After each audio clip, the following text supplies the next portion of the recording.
Simbora para mais um Fala Papito. Dessa vez, para aqueles que têm pressa. Fala, papito. Papai, eu vou te dar. Fala, papito. Fala, galera, sejam muito bem-vindos a mais um episódio do Fala Papito. E dessa vez a conversa vai ser um pouco diferente. E ela vai direto do coração e também vai para a mente. Imagina você se preparando para mudar de país e nesse mesmo momento recebe o diagnóstico do filho. Marina passou por isso, mas ela não parou. Ela conseguiu transformar o que poderia ser uma dor em uma missão de vida. A maternidade dela virou um propósito. Hoje, ela é terapeuta infantil, educadora parental e é referência quando o assunto é saúde emocional na infância. Mas antes de ser especialista, ela é mãe. E é sobre essa virada de chave que a gente vai conversar hoje. Marina, que alegria ter você aqui com a gente no Fala Papito, diretamente da Irlanda. Mas agora me diz, quem é Marina, a mãe do B? Como é que Marina chegou hoje? Quem era Marina e como é que Marina chega hoje aqui? Queria agradecer a oportunidade de estar aqui, enfim, compartilhando a história e conversando contigo. É muito massa estar em Recife, mesmo não estando, né? Eu estou na Irlanda. A minha vida se transformou há 8 anos com a chegada do B e também com a minha mudança para a Irlanda. Para ser muito honesta, eu nem me lembro da minha mudança, porque Bernardo tinha 5 meses, eu estava no meu puerpério, no auge do puerpério, se mudando para um país que eu não conhecia ninguém, falava muito pouco inglês. Enfim, e vim com meu marido com uma proposta de trabalho. Então, o primeiro momento foi um negócio assim, muito tumultuado. Para mim, na verdade, a minha chegada aqui na Irlanda, eu considero como se fosse o primeiro lockdown. Porque eu não conhecia ninguém, eu estava com um bebê de 5 meses, ali vivendo um puerpério, né, com um bebê de 5 meses em casa. Não tinha amigos, não falava a língua direito. Então, eu estava muito isolada, na verdade, dentro de casa. E foi aí que eu tive a ideia de criar o meu Instagram. Né? Eu pensei, gente, não é possível que não tem outras famílias como eu, precisando se conectar, precisando conhecer a realidade da maternidade atípica. Inclusive, há 8 anos atrás nem existia muito bem esse termo, não se falava muito sobre isso. E aí, quando eu pesquisei na internet, no Instagram, perfis de famílias que compartilhavam sua jornada, eu não encontrava também muita coisa. E aí, em paralelo a isso, como a gente tinha acabado de se mudar e eu já vim com o diagnóstico do meu filho, eu pensei, cara, eu preciso saber fazer alguma coisa, preciso estimular o desenvolvimento dele. E não. Marina, Oi, porque assim, eu me identifico muito com você. Quando você tem o B, é a mesma coisa assim. Quando eu tenho Maria A, para mim literalmente foi no lockdown, né? Porque ela nasceu véspera do lockdown efetivo. Mas foi uma descoberta. Eu precisava me descobrir enquanto pai, né? E a mesma coisa que você, eu procurava informação e eu não tinha, né? E aí eu fui correr atrás dessa informação para poder ser, talvez, não que eu queira ser a referência, mas pelo menos ser alguém que possa, de alguma forma, ajudar minimamente outros pais, outras famílias, né? Mas eu vou perguntar uma coisa, vamos lá. Vamos voltar, volta 8 anos atrás. Marina e Rodrigo casados, engravidam. Em que momento vocês descobriram a síndrome do B? Eu me casei no Rio de Janeiro, sou de Recife, me casei no Rio de Janeiro e me mudei para o Peru, tá? Então, eu e o Rodrigo, a gente viajou bastante, já moramos em vários lugares. E aí, eu queria muito ter o B em Recife, com uma equipe que eu confiava, etc. Mas assim que Bernardo nasceu, um mês depois, eu voltei para o Peru, que era onde eu morava. Só que já ali, nos primeiros dias, vamos dizer assim, eu já comecei a notar que tinha uma coisa ali diferente nele. Aquele comercial, aquela história que se vendia da amamentação, olho no olho, não acontecia. Bernardo não me olhava. Então, quando ele fez um mês, a gente foi na consulta com o pediatra lá no Peru, eu falei, olha, ele não me olha, não tá rolando olhar ali na amamentação. Aí o pediatra, não, espera um pouco e tal, ele ainda é muito pequeno, né, etc. Vai acontecer. Não aconteceu. Com 45 dias, não aconteceu. Eu marquei outra consulta com o pediatra e falei, ele ainda não me olha. E, além disso, o Bernardo tinha um tremor no olhar, chamado nistagmo, que, né, a gente descobriu que era nistagmo, mas o olhinho dele mexia muito, balançava muito, não estabilizava. Isso não é normal. Embora eu não tivesse muita referência de outras crianças, eu fui a primeira das minhas amigas a ter filho, então eu não tinha muita referência. Bom, um olhinho balançando já não me parecia muito típico. Então, foi quando a gente foi no pediatra novamente, e ele fez, realmente vai encaminhar vocês para um neurologista e para um oftalmologista. Ainda lá no Peru, fomos no oftalmologista e foi o nosso primeiro diagnóstico. O oftalmologista olhou para Bernardo assim, em 2 segundos e falou, ele é cego. Ele é cego? Ele é cego, Ele é cego e a gente só precisa descobrir agora por quê. Se a questão é nos olhos ou a questão é neurológica. Eu lembro que esse dia foi assim, tipo, cara, e agora, né? Tipo, sabe tudo que você planeja e visualiza do que é ter filho? Quando eu imaginei que meu filho ia ser cego, meu filho era cego, eu fiz, cara, como é que eu vou? Como é que ele vai? Eu fiquei muito cheia de pergunta, inclusive eu não sabia nem fazer as perguntas. Então, eu lembro que a gente passou, eu e o Rodrigo passamos 3 dias num super luto. A gente chorava muito, a gente não conseguia nem interagir com ele direito. E foi quando, depois desses 3 dias, o Rodrigo olhou pra mim e falou, cara, se ele vai ser cego, ele vai ser o cego mais feliz do mundo. E é isso, a gente vai buscar a felicidade dele. Uhum. Então, foi quando a gente começou a pesquisar no YouTube histórias de pessoas cegas que tivessem, enfim, que tivessem superado, porque eu queria conhecer, né, a realidade de uma pessoa cega, como é viver sem conseguir enxergar, né? Uhum. E, em paralelo a isso, a gente foi na consulta com o neurologista que pediu a gente uma ressonância magnética. Aí eu fiz, não, chega, eu vou voltar pro Brasil, eu não vou passar por esse processo por aqui, sem conhecer ninguém, sem ter referência de médico, nem nada. E foi quando a gente foi pro Brasil, fizemos a ressonância, e alguns dias antes do Natal de 2016 ainda. Quando você volta para o Brasil, você descobre que ele tem uma síndrome, na verdade, que ele não era uma cegueira, e era uma síndrome, e era síndrome de Gilbert. E o Isso. que é que significa síndrome de Gilbert? Quando te falaram, como é que explicaram ela? Não me explicaram. A síndrome de Gilbert é uma síndrome super rara. Ela tá dentro das síndromes raras, tá? A frequência é que aconteça um indivíduo, né, com a síndrome de Gilbert para cada 100 mil pessoas. É muito raro. Tipo, nenhum médico conhece a síndrome. Quando a gente vai conversar com o médico, é sempre o primeiro paciente desse médico a ter essa síndrome. Ou os terapeutas também. Então, é uma coisa muito nova. Então, foi quando eu fiz, cara, eu não posso ficar sem resposta. Comecei a estudar mais sobre.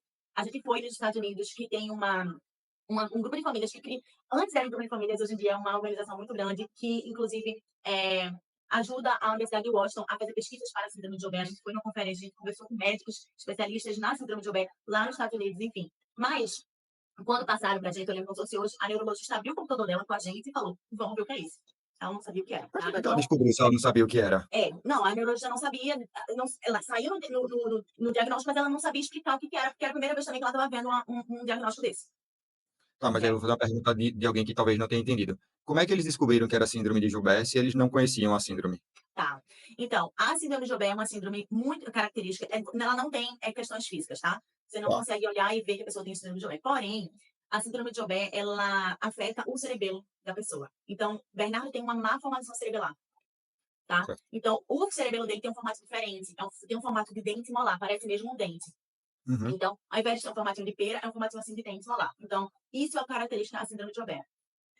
A má formação cerebelar. Então, quando ela viu a resposta da ressonância magnética e viu lá todos os sinais que indicavam a síndrome de Gilbert, foi quando ela foi pesquisar e entendeu, ok, mas tá bom, é síndrome de Gilbert. E o que causa? Quais são as consequências, né? Como é que vai ser a vida dessa pessoa com síndrome de Gilbert? Então, foi isso que ela foi buscar junto com a gente, porque ela não sabia, né? Então, a síndrome de Gilbert, ela afeta o desenvolvimento global da pessoa. Então, Bernardo não é cego, mas ele tem baixa visão. Ele tem uma deficiência visual, tá? Ele tem visão parcial. Ele tem deficiência física, então uma pessoa que ele começou a andar com quase 3 anos, e hoje em dia ainda assim ele tem algumas questões de equilíbrio, coordenação motora fina, também é bem prejudicada. A fala, ele também teve atraso de fala, e ele tem apraxia de fala, quando a pessoa não consegue pronunciar os sons da forma adequada, então a fala dele é bem embolada.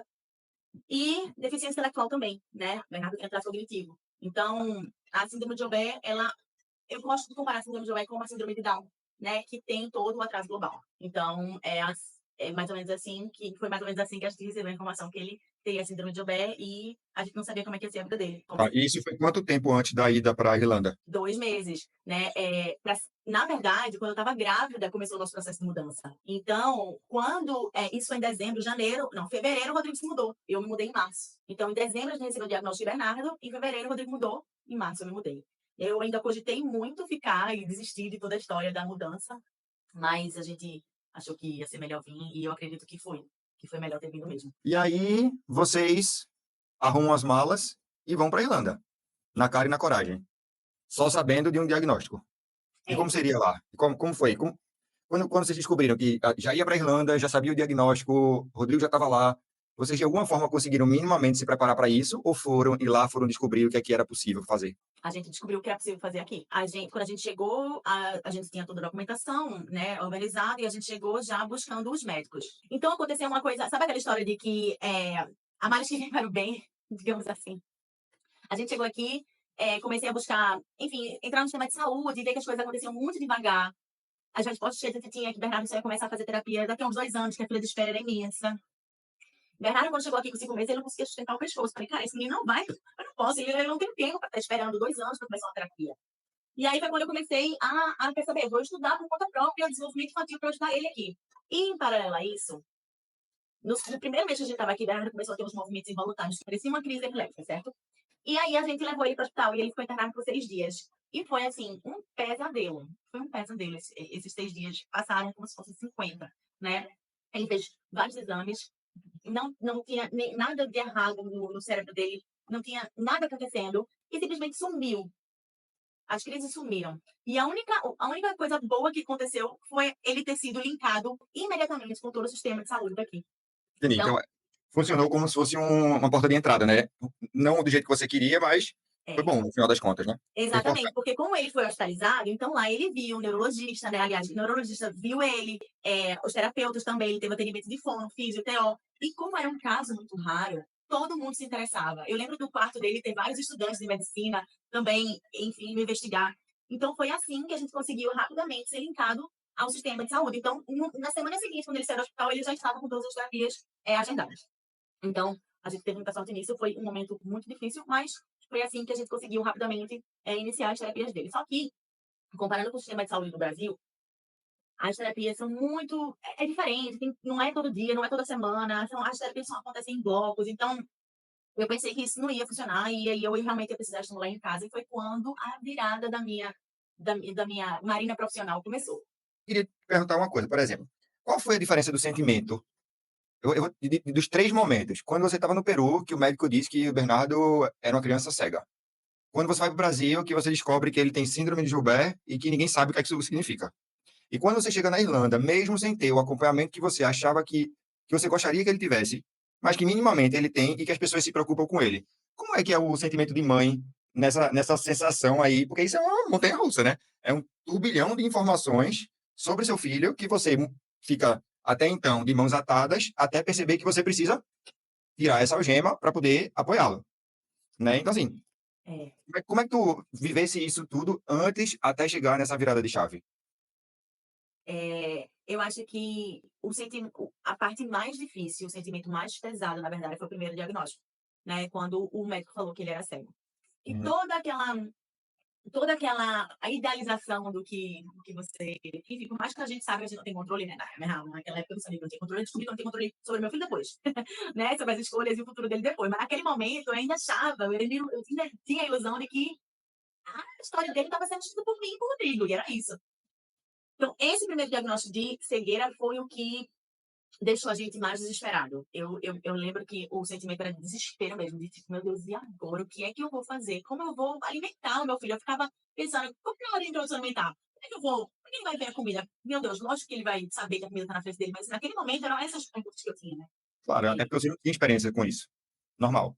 nenhuma, né? Então, assim, e aí quando você recebeu o diagnóstico de síndrome de Ober, que é, se a gente for comparar, muito mais complicado, porque ser cego é só não ver. Mas a expectativa era que se ele fosse cego, somente cego, ele ia conseguir falar no tempo, ele ia conseguir andar no tempo, ele não ia ter questões sociais, ele não ia ter questões comportamentais, ele não ia ter questão de aprendizado. No fim das contas, ser só cego era muito mais simples do que ter a síndrome de Joubert, que era um negócio que ninguém conhecia e que vinha junto com várias outras questões. E além disso, a síndrome de Joubert também é uma síndrome que tem muitas doenças associadas. Então, muitas pessoas têm questões nos rins. Conheço inúmeras crianças que fizeram transplante de rins. Tem crianças que não conseguem se alimentar direito, não é o caso do B. Mas assim, poderia acontecer. Então, só que eu já estava tão anestesiada e o baque foi tão grande do diagnóstico de cegueira, que quando eu recebi o diagnóstico da síndrome de Joubert, eu só segui em frente.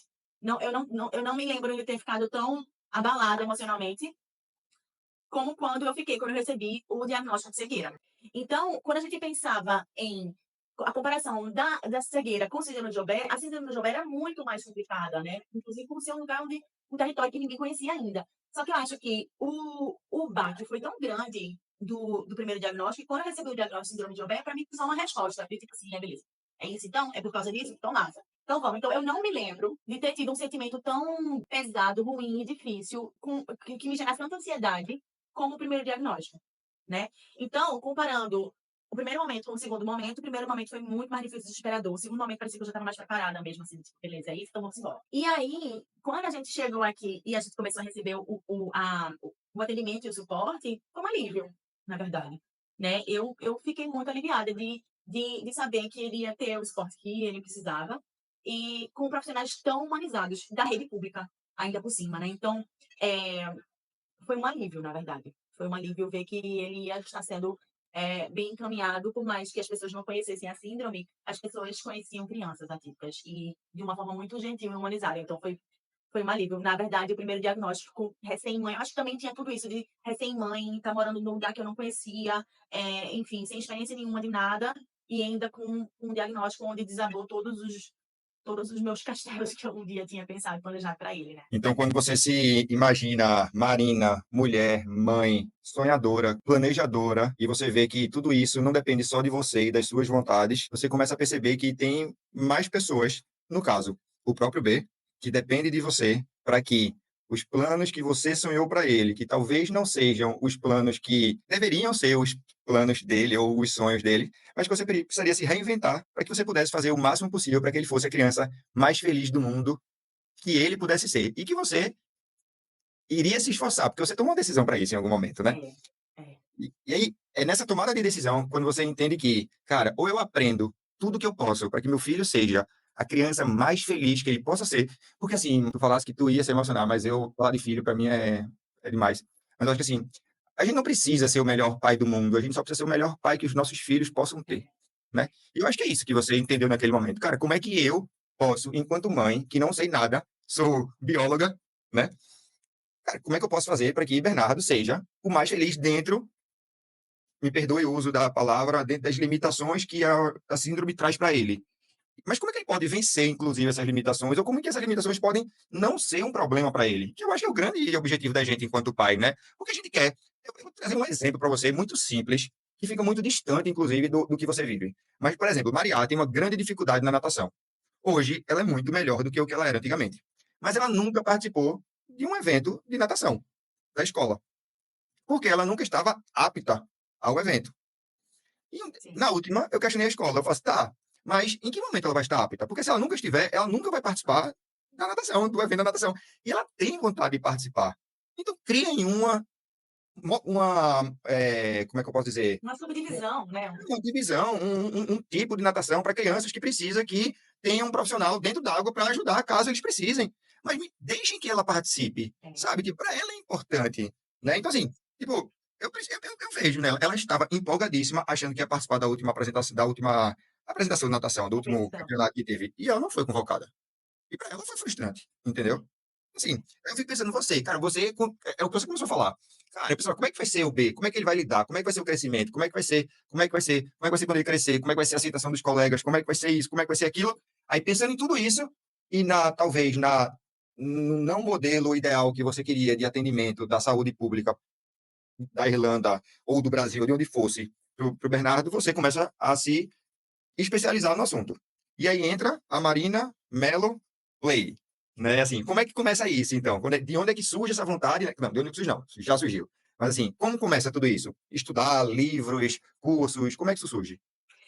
Então, antes de começar a falar sobre isso, eu queria voltar na parte da limitação. Eu aprendi muito cedo com ele que as limitações dele não eram motivos para a infelicidade dele.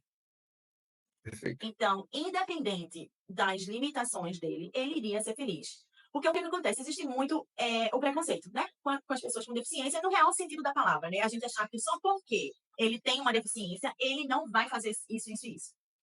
Só porque ele tem uma deficiência, ele não pode ser feliz. Só porque ele tem uma deficiência. Isso vem. E é por isso que eu tive tanto medo quando eu recebi o diagnóstico de cegueira dele. Porque na hora eu fiz, ele não vai poder fazer nada do que eu planejei. Né? Mas assim, isso é puro capacitismo, né? Puro preconceito. Porque. E a gente vive a maternidade atípica, a parentalidade atípica, na verdade, é isso, uma quebra de preconceito diário, porque a gente vem de uma sociedade preconceituosa. E eu preciso quebrar os preconceitos com o meu próprio filho, com a minha experiência de mãe. Então, eu entendi logo muito cedo que as limitações dele não seriam impedimento para ele ser feliz. E eu também atrelo muito a felicidade e a independência. Então, para mim, trabalhar a autonomia e independência dele era a minha prioridade. E nisso vem independência física, né? Então, tudo que ele conseguisse fazer dentro do que cabia a ele, ele ia conseguir fazer, eu ia ajudá-lo a fazer.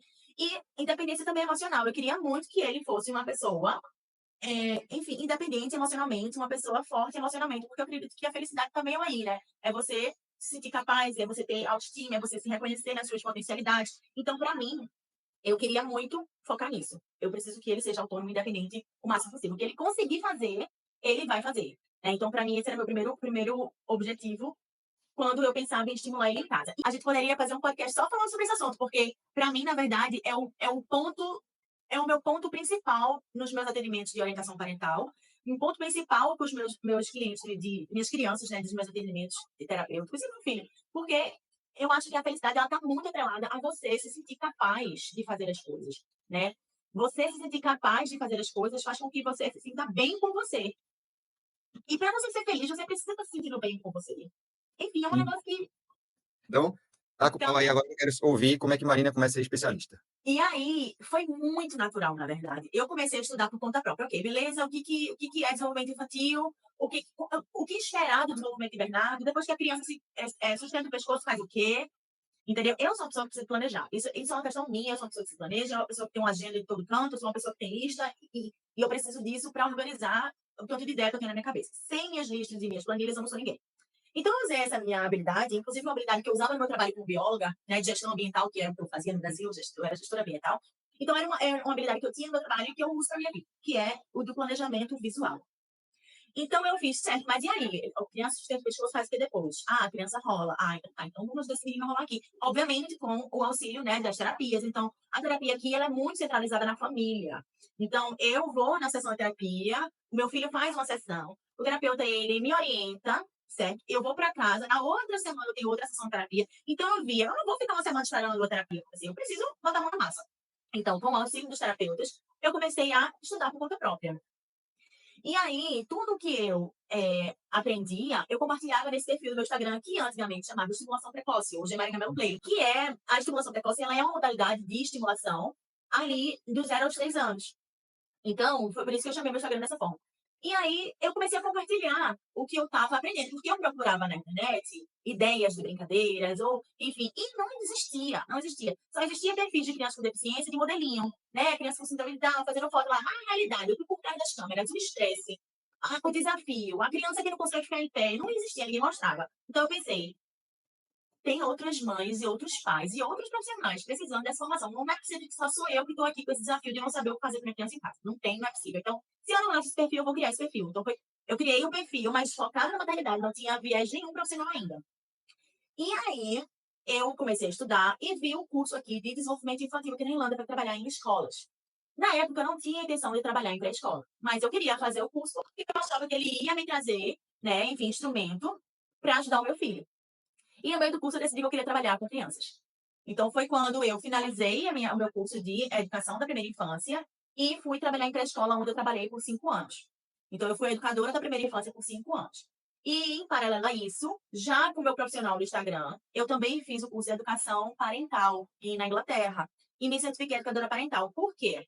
Porque nesse mesmo período aí, Bernardo já tinha uns 2 anos, começou a fase das birras. E as birras de uma criança atípica, meu amigo, o negócio é intenso. E aí eu brincava, que eu sempre, isso é uma característica minha, né? Eu sempre faço piada dos meus desafios, que eu acho que é um escudo, na verdade, né? Que se eu tô tirando onda comigo, ninguém vai tirar. Então, eu tiro primeiro. E aí eu falava, cara, o Bernardo é todo atrasado, mas a birra chegou nos 2 anos. A única coisa. A parte chata chega no tempo certo, né? O movimento atrasa, mas os saltos não deixam de vir, né? Nada aconteceu no tempo esperado, mas a birra não veio, inclusive, antes. Veio antes. Então, assim, e aí, era muito também no começo da história da disciplina positiva, da educação respeitosa, etc. E aí, todo o conteúdo que eu via, eu cheguei a fazer um curso, mano, não é pra mim. Isso não fala com a minha realidade. Eu não vou sentar e conversar com meu filho, ele não me entende. Não vai ser através da conversa que eu vou conseguir. Ele não fala, não vai ser através da conversa que eu vou conseguir me conectar com ele. É outro rolê, eu não sei qual é ainda. Então, foi quando eu entendi que eu ia aprender para mim e ia compartilhar o que eu sabia. Então, para mim, sempre foi assim. E aí foi quando começou a aparecer famílias interessadas na minha orientação. A partir daquele momento lá, comecei a falar sobre isso no Instagram e a galera começou a me perguntar se eu poderia ajudá-los. Era isso. Isso. E eu ajudava de forma muito simples, né, muito orgânica, através do direct.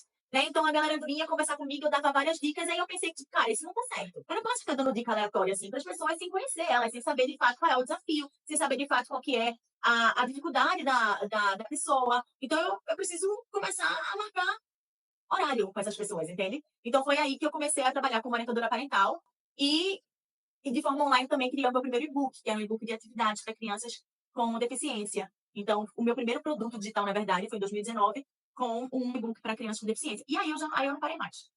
Esse Então, e-book aí, ele ainda está disponível, ele foi atualizado, como é que é isso hoje? ainda está disponível. Eu tenho outros e-books, eu tenho de 0 a 1 ano, tenho de 1 a 2, 2 a 3, da primeiríssima infância. E eu tenho outros e-books de brincadeiras também, não só para crianças atípicas.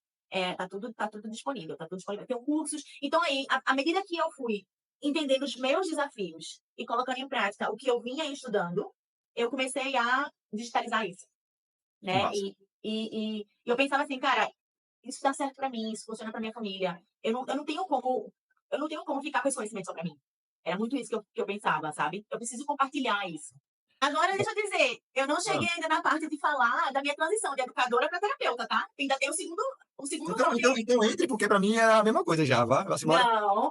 Então, o que aconteceu? Eu comecei a entender que, naquela busca da autonomia, independência e felicidade, o mais importante não era o desenvolvimento cognitivo, físico, motor lá da criança. Era isso aqui, né? Era um desenvolvimento emocional.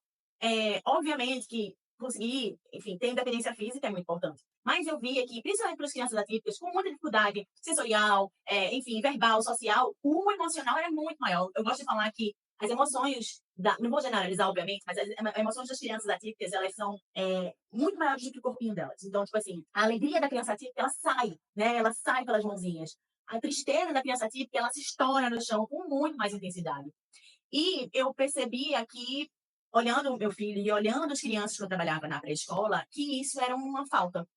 Tanto os profissionais quanto os pais não sabiam como ajudar a criança a desenvolver habilidades emocionais que fossem ser ferramentas para que eles conseguissem alcançar essa felicidade, essa autonomia, essa dependência que eu acredito ser muito importante. Então, foi quando o meu filho começou a fazer terapia, né? A modalidade que eu trabalho é a play therapy, que no Brasil existe a ludoterapia, ela é similar, mas não é a mesma coisa. Mas a ideia é usar o brincar como ferramenta de comunicação, né? O brincar é a linguagem da infância. Então, e é uma linguagem universal, né? Não existe inglês, português, japonês. O brincar é único, né? E não precisa de palavras para isso. Então, a play therapy, ela usa o brincar como se o brinquedo como se fossem as palavras e o brincar e a brincadeira uma conversa. Então, é nesse ambiente terapêutico com brinquedos que a criança consegue explorar o seu emocional e lidar com suas frustrações e aprender ferramentas de autorregulação. Então, hoje esse é o meu trabalho. E como esse virou meu trabalho? De novo, meu filho. Eu comecei a perceber que Bernardo estava precisando de terapia por questões emocionais, sociais da escola, hoje ele tem 8 anos, então estava acontecendo muita coisa que ele precisava aprender sozinho a lidar. E eu descobri a play therapy e ele começou a fazer a play therapy. E mudou da água para o vinho. Obviamente, com o meu suporte também de educadora parental e toda essa questão da educação respeitosa, etc. E tal, que também dá ferramentas para a criança desenvolver habilidades emocionais. Mas ele fazendo terapia, ele desenvolve as habilidades dele mesmo. Assim como qualquer terapia, né? A gente faz a terapia para aprender a lidar com as nossas questões. Não sou mais eu ensinando a ele a lidar com as questões dele, é ele aprendendo a lidar com as questões dele. E aí eu fiz, cara, eu também quero fazer isso para outras crianças. Eu vi o meu filho também, eu também quero fazer isso para outras crianças. Eu também quero ajudar as crianças no quesito emocional, é isso que eu quero fazer. E foi aí que eu comecei a fazer o meu mestrado em play therapy. Terminei o meu mestrado e agora eu estou fazendo o doutorado, né? Então, inclusive, hoje chegou a minha carteirinha, acabou de chegar a minha carteirinha de estudante da Inglaterra, tá? Muito bem. E é isso. Então, hoje eu sou terapeuta infantil e também educadora parental. Então, eu trabalho em escolas, atendendo crianças e online com famílias. Então hoje me diz assim, de forma remota, quais são os serviços que você presta para as famílias que te procuram? Eu presto consulta de orientação parental, tá? Com foco não só na questão de desenvolvimento cognitivo, mas também desenvolvimento emocional e também de orientação parental em relação a como lidar, né? Como fazer, dicas e estratégias personalizadas, porque para a criança atípica precisa ser personalizado em relação à rotina e o desenvolvimento global da criança. E essa Então, parte hoje, mais eu trabalho do brinquedo é mais focada no dentro, assim, em sala, né? Na Irlanda, com os alunos diretamente, não é isso? Isso. Marina terapeuta só aqui mesmo na Irlanda. Eu trabalho fixo em uma escola nacional aqui na Irlanda. Eu tenho lá meu consultório e eu atendo as crianças da escola, né? E, paralelo a isso, eu faço um trabalho de educação parental. Porém, muitas ferramentas da terapia infantil eu também ensino para os pais, né? Questões de mindfulness, relaxamento, tipos de brinquedo que podem ajudar na regulação emocional. Então, na minha consulta de orientação parental, eu levo muito do meu conhecimento em relação não só à educação infantil, como também da terapia, né? Da terapia do brincar. Quando tu abrir uma vaga de estágio, eu quero concorrer, tá bom? Eu sou Pode deixar. minha orientação parental também, e aí acho que a gente... E Ó, também trabalho com profissionais, tá? Eu também faço supervisão Previsão, de profissionais em relação a tanto orientação parental, profissionais também como fono. Eu acompanho uma fonoaudióloga do Brasil, que ela me traz os casos das crianças atípicas dela, que ela tem questões, dificuldade com as questões emocionais da criança, por exemplo, que são barreiras que impedem ela de conseguir colocar o plano dela de fono em prática. Então, eu ajudo ela com estratégias emocionais para que ela consiga tornar o ambiente terapêutico dela mais, enfim, confortável emocionalmente falando para a criança. Então, também faço esse tipo de trabalho para profissionais. E tem um curso online, tem um e-book, tem um tudo. Vamos lá. Então agora eu vou voltar para as minhas perguntas. Vai. E a primeira pergunta, eu acho que já é uma pergunta que vai que toca lá dentro do coração.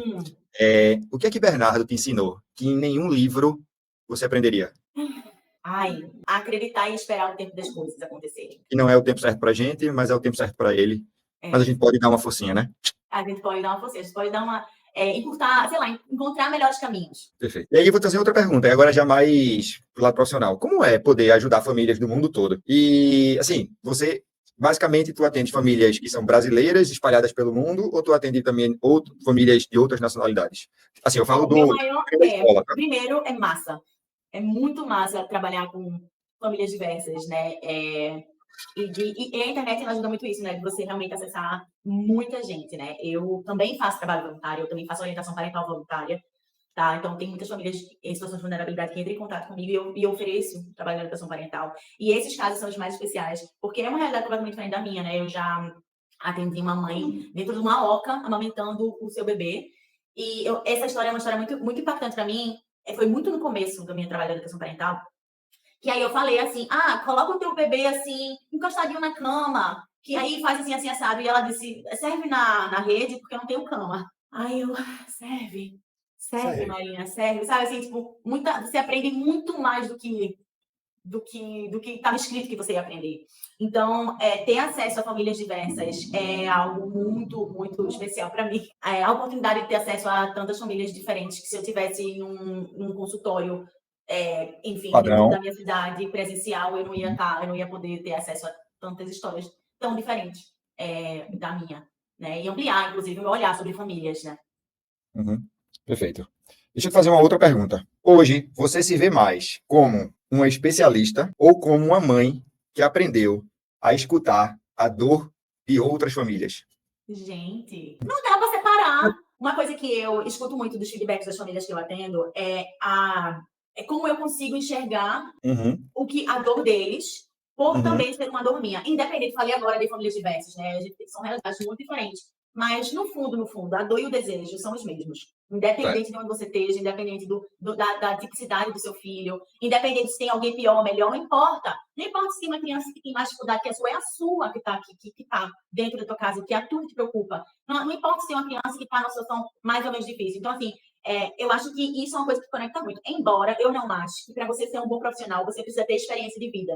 Né? Para você ser um bom obstetra, você não precisa ter parido. Não tem nada a ver. Porém, o que eu escuto de feedback é que, por também viver a maternidade atípica, inclusive, as coisas que eu ensino, eu primeiro uso em casa, faz com que a escuta seja muito mais ativa e as estratégias muito mais eficazes, porque eu vejo no outro a vontade, de verdade, de fazer a diferença.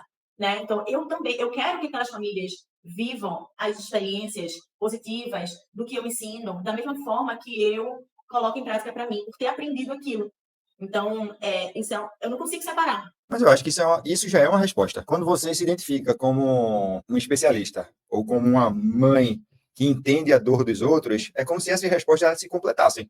Né? Porque eu me torno um especialista por ser uma mãe que entende a dor dos outros. E aí isso me faz... Isso é muito mais fácil para mim e é muito mais confortante para os outros terem essa percepção. E, inclusive, eu não seria especialista de desenvolvimento infantil se Bernardo não fosse criança atípica. Isso não teria acontecido. O rumo seria outro da história. Totalmente diferente. Não seria. Não existiria. Não existiria a chance de eu ter mudado de carreira. Porque quando eu vim lá atrás, Bernardo tinha 5 meses e eu estava de licença maternidade. A minha ideia era que quando ele fizesse 1 ano e começasse a creche, eu ia voltar a trabalhar, procurar emprego na área. Esse era o meu plano. Eu ia continuar sendo gestora ambiental. Eu estava de licença maternidade. Só que aí eu comecei a estudar, comecei a gostar e realmente achei que trabalhar com desenvolvimento infantil seria muito mais a minha praia. Então, se ele não fosse uma criança atípica, eu não teria tido essa virada. Eu vou te fazer uma última pergunta agora. Marina, como é que você gostaria que Bernardo falasse de você para as pessoas depois de tudo que você fez pro bem dele? Gente do céu. Cara, eu vou responder, inclusive lembrando de um dos meus, não só do meu filho, mas de um dos meus, do meu primeiro paciente de terapia, tá? Na minha última sessão com ele, eu cheguei para ele e falei: o que é que você aprendeu nesse seu processo terapêutico? Né? Qual foi o teu maior aprendizado aqui, nesse tempo que a gente passou junto em terapia? E aí ele falou assim: eu aprendi que quando eu tô triste eu brinco, e daí eu fico feliz. E isso é exatamente a chave da play therapy, né? É você realmente usar o brincar como uma ferramenta de desenvolvimento emocional e de autocuidado e tal. Então, eu queria muito que o meu filho lembrasse de mim e falasse de mim para as pessoas como uma pessoa que usa o brincar para ensinar a felicidade. Porque, e principalmente quando a gente fala de brincar da criança atípica, cara, é tão difícil desenvolver o interesse do brincar da criança atípica. E isso é um desejo muito grande de comum a muitos pais de crianças que têm dificuldade em brincar. Cara, eu queria ver meu filho brincando. Eu queria ver meu filho brincando. Essa é uma das primeiras questões dos pais que entram em contato comigo para orientação parental. Eu queria ver meu filho brincar. Ele não brinca, ele não sabe brincar, ele não tem interesse em brincar. E construir a minha relação com meu filho com base no brincar é muito especial para mim, é muito especial para ele. É o nosso momento de conexão, é o nosso momento em que eu conheço ele, que ele me conhece, que a gente se entende através da brincadeira. Então, eu queria muito que ele se referisse a mim usando o brincar de alguma forma para se conectar comigo. Esse foi mais um Fala Papito. Quem não segue a gente ainda, segue nossas redes sociais, segue as redes da Marina. A gente vai ficar muito feliz de ter cada vez mais pessoas vibrando nesta mesma vontade, sabe? Assim, no mesmo objetivo de vida, e que, com certeza, alguém que você conhece precisa ouvir esse papo de hoje. Eu não tenho dúvidas disso. Durante a nossa conversa, eu fui lembrando de várias pessoas que eu sei que precisavam ouvir isso aqui hoje. Eu vou mandar para cada uma delas. Até a próxima semana. Fique com Deus e um beijo. Tchau. Valeu. Tchau. Fala, papito. Papai, papai, eu vou te dar. Fala, papito.